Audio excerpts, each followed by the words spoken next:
The road was empty when he arrived.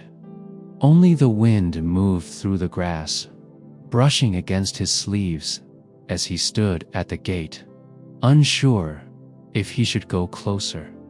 The field stretched wide on both sides, golden in the fading light.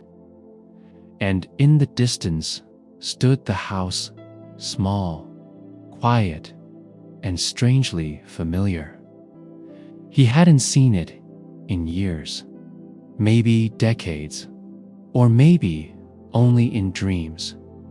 The windows caught the evening sun like tired eyes, half closed. The front door leaned slightly to one side. A willow tree bent low over the porch, its thin branches swaying as though whispering something he couldn't quite hear. He walked slowly, gravel crunching under his shoes. Each step stirred a small puff of dust that lingered in the air before fading. The world around him felt paused.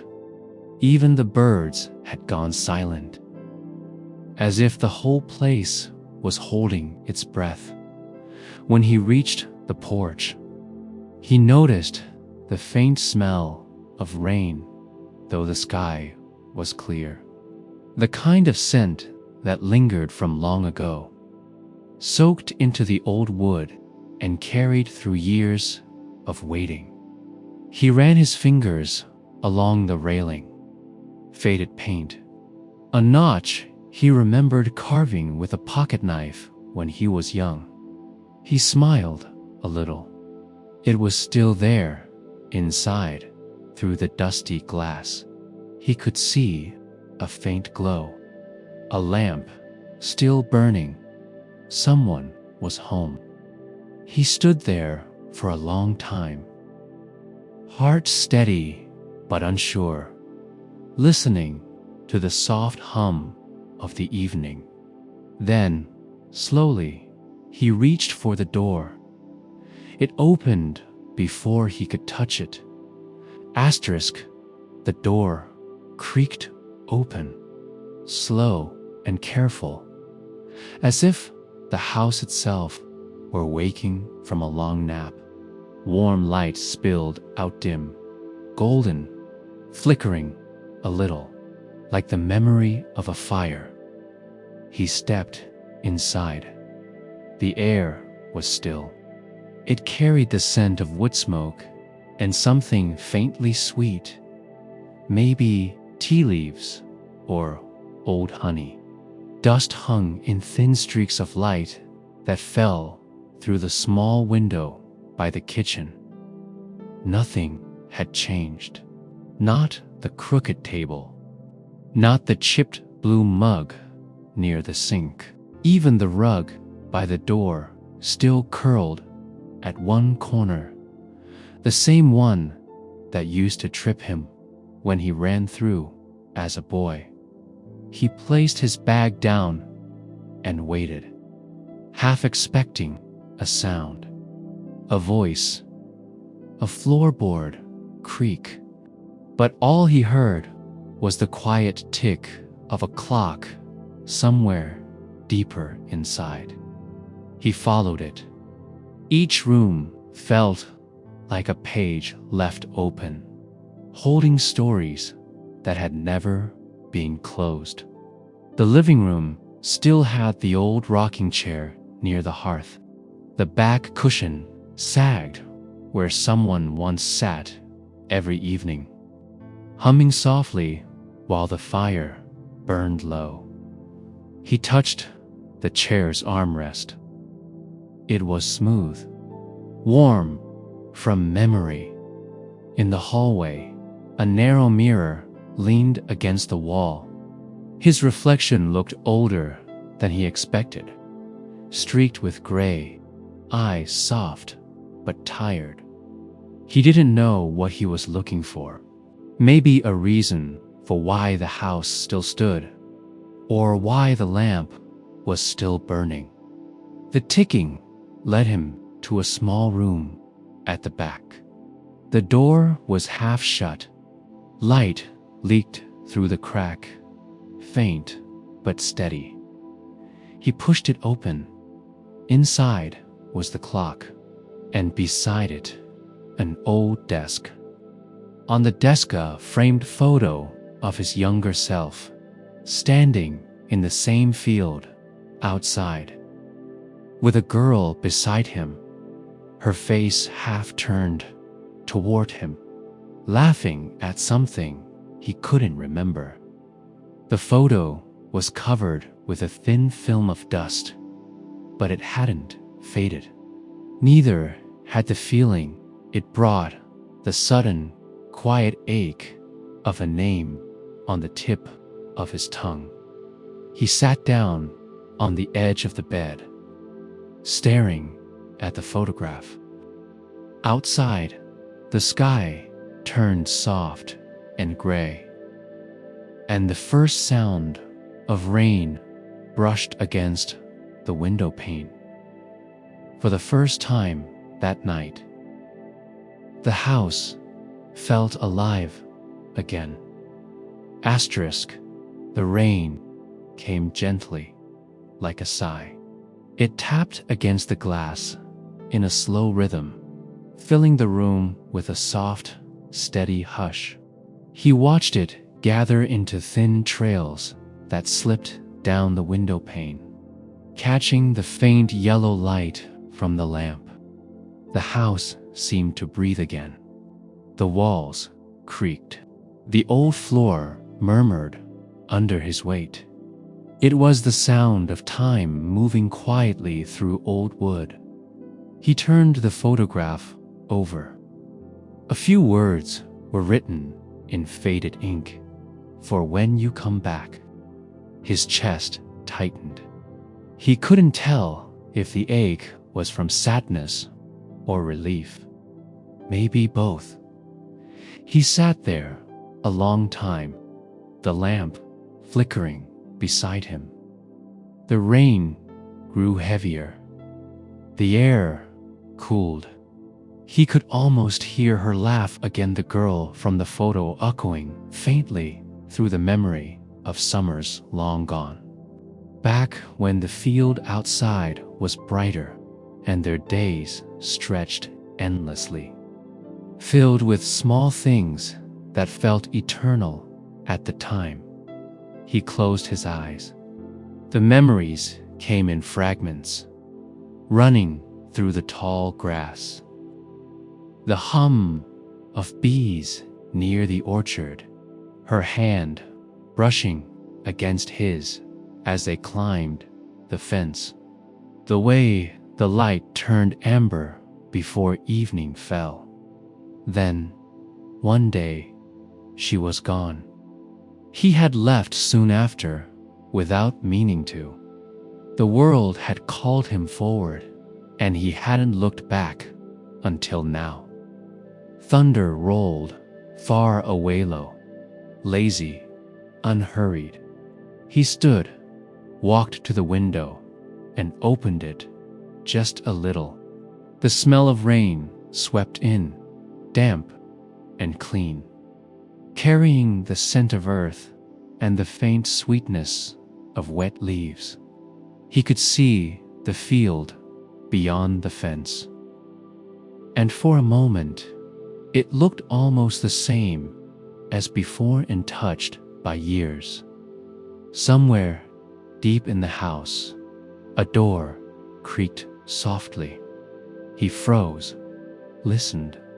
The sound came again, low, cautious, like footsteps on the old wooden floor. He turned toward the hall, his heart quiet but alert. No one should have been there. Asterisk, he stood still, barely breathing. The sound came again, soft, deliberate, somewhere near the front of the house. He waited, listening through the steady patter of rain outside. The footsteps stopped. Then, silence. He moved slowly toward the hallway, careful not to let the floorboards complain. The lamplight behind him stretched his shadow along the wall, thin and wavering. Each step felt heavier, like walking through memory instead of air dot. At the end of the hall, the front door stood slightly open. Rain drifted in, cool and misty, pooling faintly on the floorboards. He could see the shape of the willow tree outside, bending low in the wind, branches swaying as though reaching for something unseen. He stepped closer. The door creaked again. It paused, turned slightly, and for a brief second, he saw her. The same white dress from the photograph, the same soft outline of her hair, catching the rainlight. She stood where the grass met the porch steps, looking toward the field. Her hands folded in front of her, like she was waiting. He didn't move, didn't blink, afraid that if he did, the moment would vanish. Her face turned slightly, as if she could sense him watching. Then she smiled, the same smile that had followed him through every year. He tried to forget, and just as quietly as she'd appeared, she began walking away through the rain into the tall, waving grass that blurred into the mist. He wanted to call her name, but the sound caught in his throat. Instead, he stepped out into the rain, shoes sinking into the soft earth, and followed. The cold bit gently at his skin. Raindrops slid down his face, mixing with the warmth that rose behind his eyes. He walked until the field wrapped around him again, wide and endless, whispering with the soft hiss of falling rain. Somewhere ahead, faint and distant, a soft laugh drifted through the air, the same one from his memories, and he followed it deeper into the mist until the house behind him was only a dim glow through the rain. Asterisk, the grass brushed against his knees as he walked, soaked through and heavy with rain. The sound of it swaying filled the night like a whispering crowd. He could barely see her, now's a faint movement ahead, a pale shimmer where the mist thickened. He called her name softly, though he wasn't sure it still belonged to her. The sound barely reached past his lips before the rain swallowed it. He kept walking. Each step pulled at him as if the earth wanted him to stop, to turn back. But he couldn't. Something deep inside the same ache that had lived quietly in him all those years kept pushing him forward. The mist began to thin. A faint glow appeared ahead, golden and trembling like firelight through fog. He followed it, breath slow and uneven, until the field opened into a small clearing. There was a wooden bench there, old, weathered, half covered by wildflowers and rain, and she was sitting on it, her head turned toward him as he approached, and the sound of rain seemed to soften around them, quieting to a hush. "You came back," she said, her voice low, steady, almost carried by the wind. He stopped a few feet away, He didn't know what to say. The years between them felt like another life. I wasn't sure if this place would still be here, he said quietly. She smiled, small, almost sad.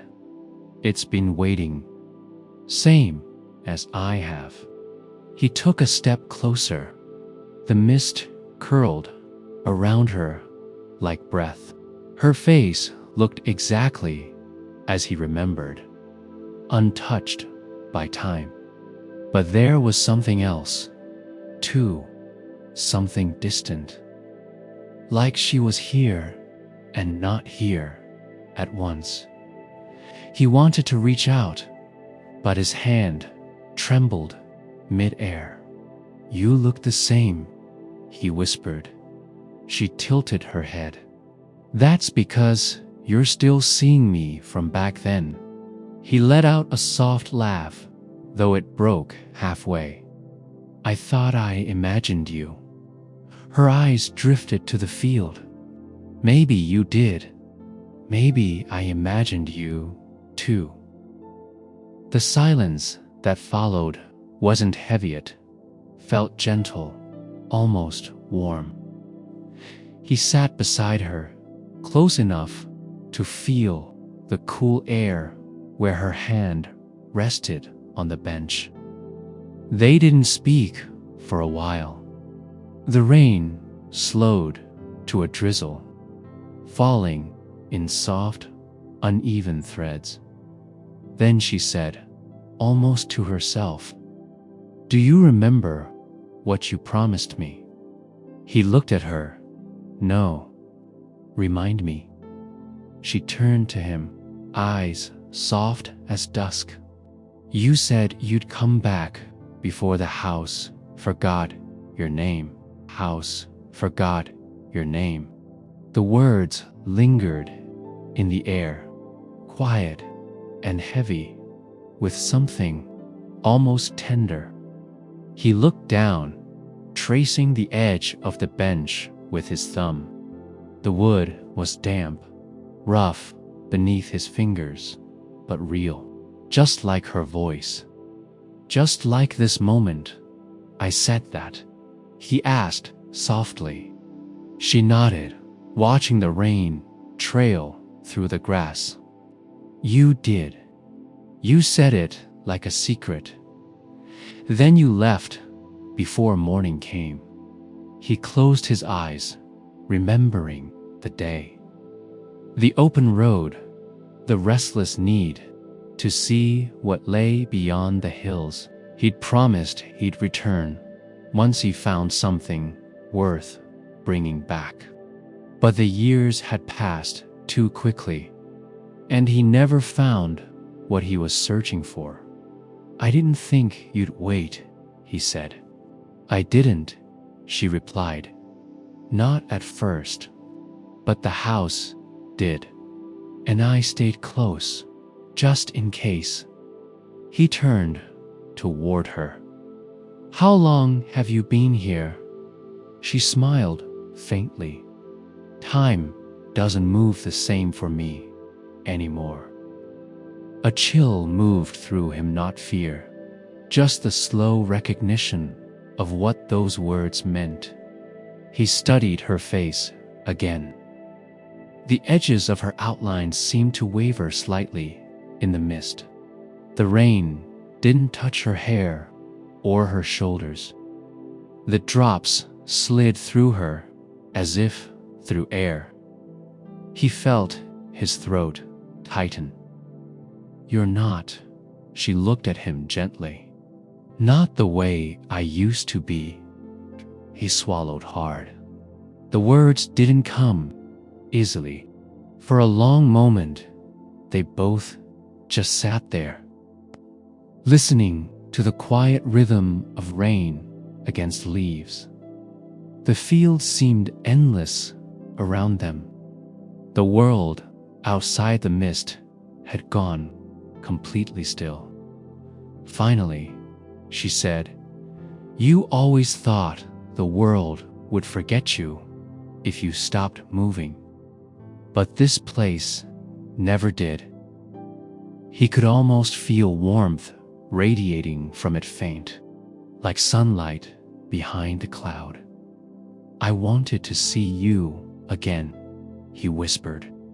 "I know." Her voice softened. "That's why the lamp stayed lit." He looked back toward the faint outline of the house in the distance. The light still glowed through the fog, steady and unwavering. "It's still burning," he said. "It always will, as long as you remember," she replied.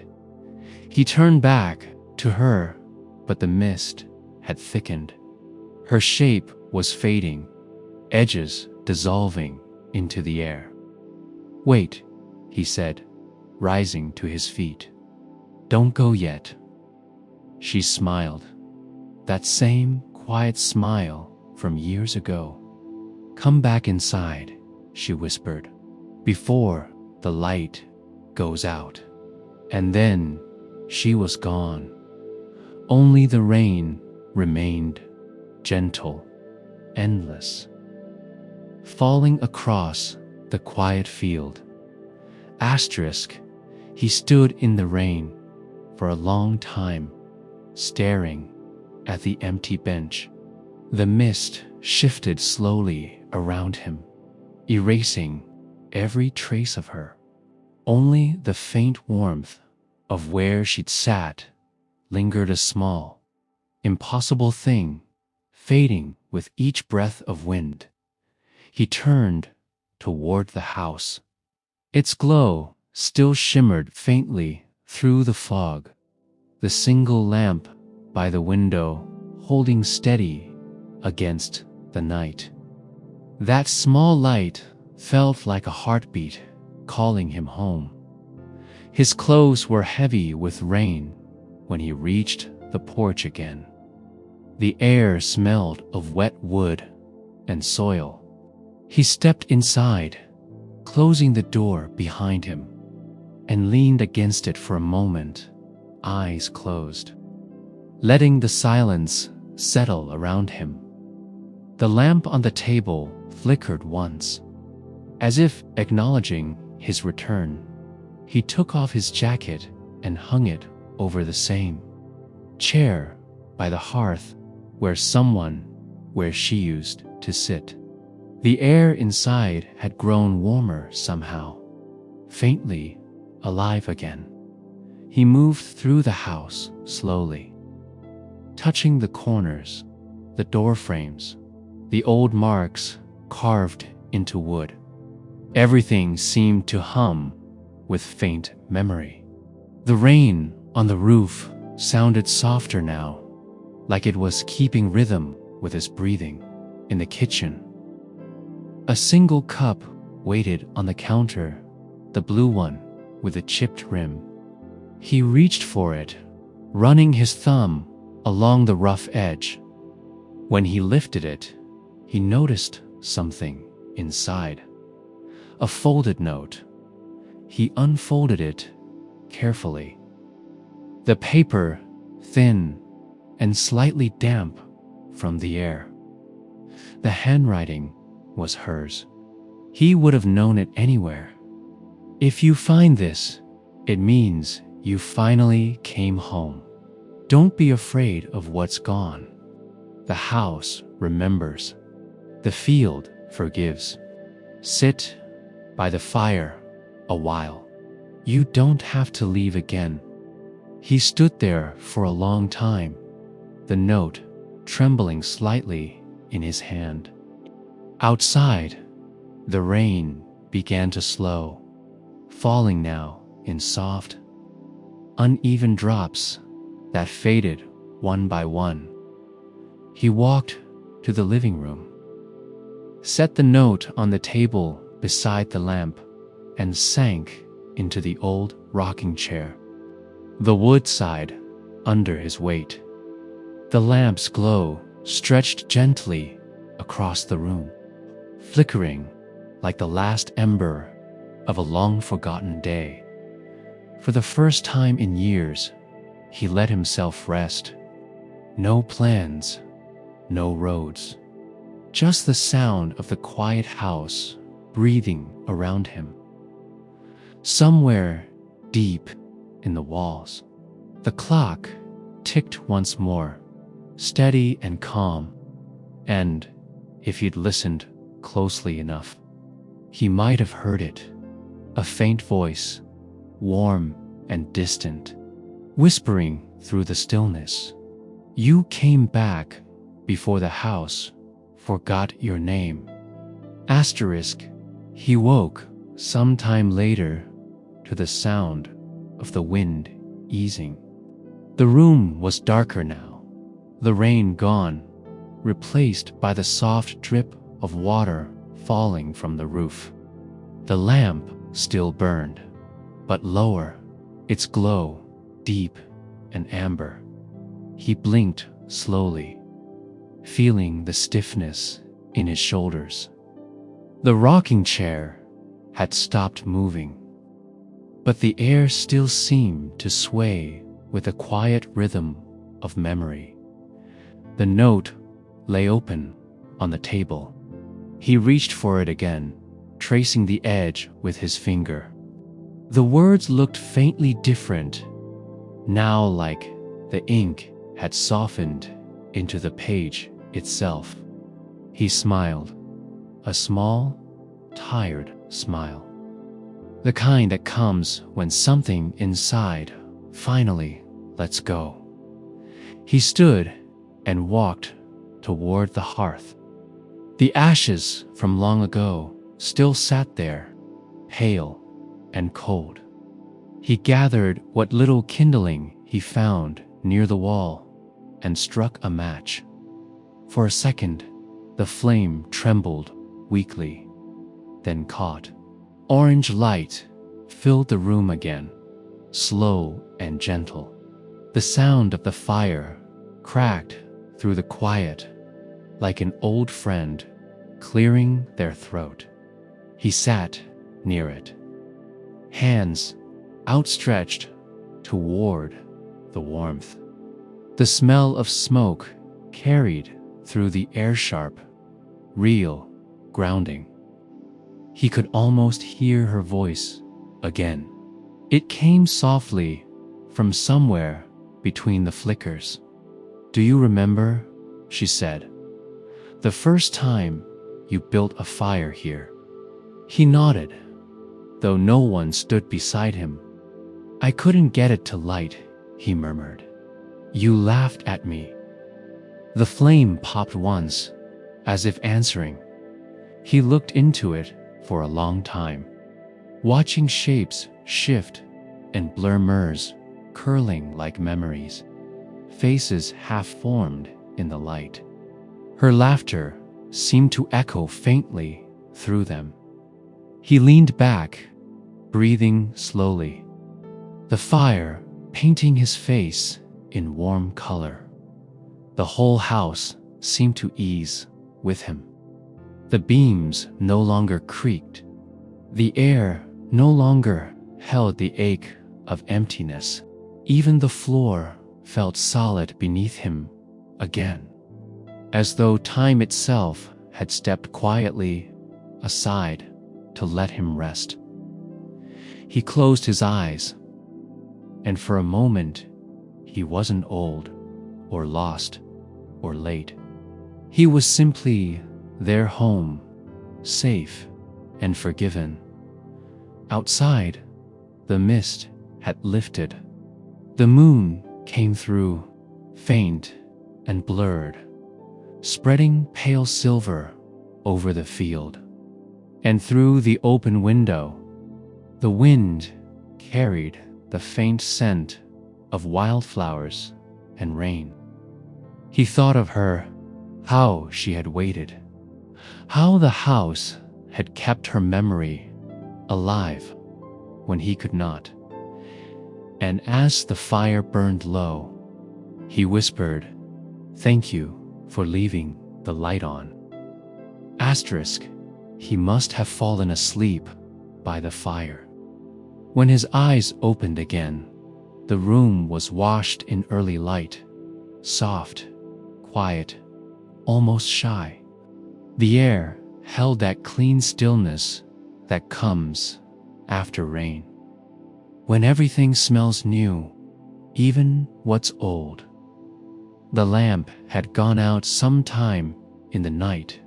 Only the faint smoke from the hearth curled upward, thin and slow, like a dream that didn't want to end. He stretched, his back stiff, and looked around the room. The dust on the shelves looked softer now, the corners less dark.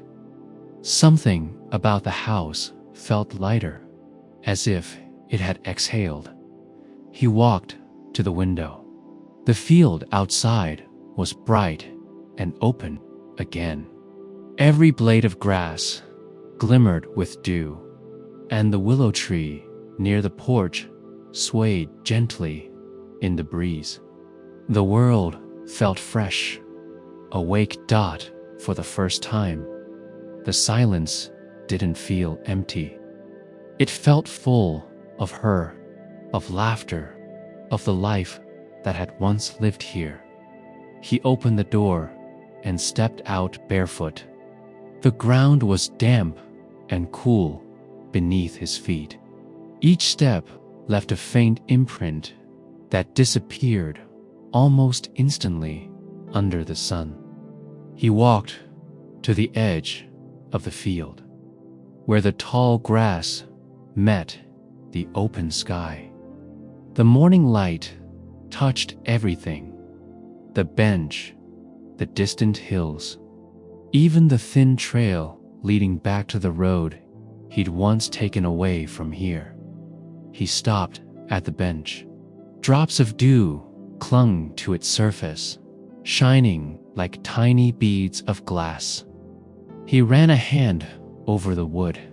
It felt smoother than before, warm from the sunlight. There was something resting there now. A small, folded handkerchief. Inside it, a single pressed wildflower, still whole, still bright. He smiled. No words came. None were needed. He tucked the flower into his jacket pocket, turned back toward the house, and let his steps fall in rhythm with the soft rustle of the field. The wind moved gently through the grass behind him, carrying a sound faint, familiar, almost like a voice. Don't stay gone too long. He paused, turned toward the field one last time, and whispered, I won't. Then he walked back toward the house, the morning light growing warmer around him, the quiet road waiting beyond the gate. For the first time in a long while, he wasn't afraid of leaving, because now he knew no matter how far he wandered, some places never forget. Some places never forget. By afternoon, the light had deepened, soft gold spilling through the windows and pooling across the floorboards. He had tidied the kitchen, swept the dust from the doorway, and stacked a few logs by the hearth's small things, but they made the house feel whole again. He didn't rush. Every movement felt deliberate, quiet, respectful, like tending to something sacred.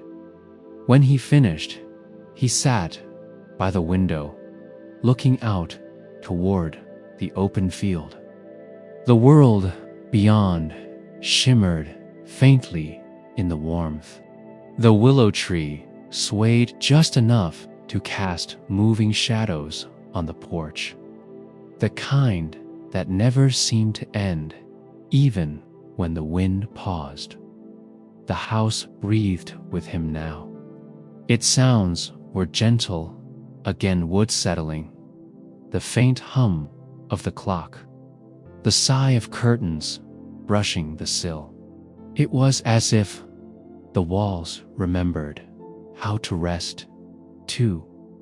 He reached into his pocket and took out the pressed wildflower. The petals were still perfect, thin as paper, light as memory. He set it on the table beside the note she'd left and watched the two rest together. Side by side, the promise and the proof. Outside, clouds drifted slow across the sky. The road stretched out beyond the gate, leading toward a world that waited, unchanged and vast. He knew he'd leave again, someday, but not to escape this time, just to walk, to see, to return. He stood, gave the room one last glance, then crossed to the lamp.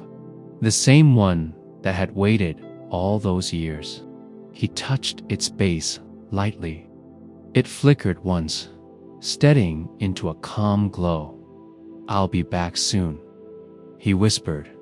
He stepped out onto the porch, pulling the door closed behind him until it latched with a quiet click. The breeze moved through the grass, and the smell of rain lingered faintly. Though the sky was clear, he followed the dirt road until the house became small behind him. Its single window light still visible, still burning, and as the distance grew, the world around him filled with that same still warmth, the kind that said some goodbyes aren't endings, just pauses in the middle of forever. He smiled, tucked his hands in his pockets, and kept walking. The sound of the field following softly. The house by the quiet field watching, remembering.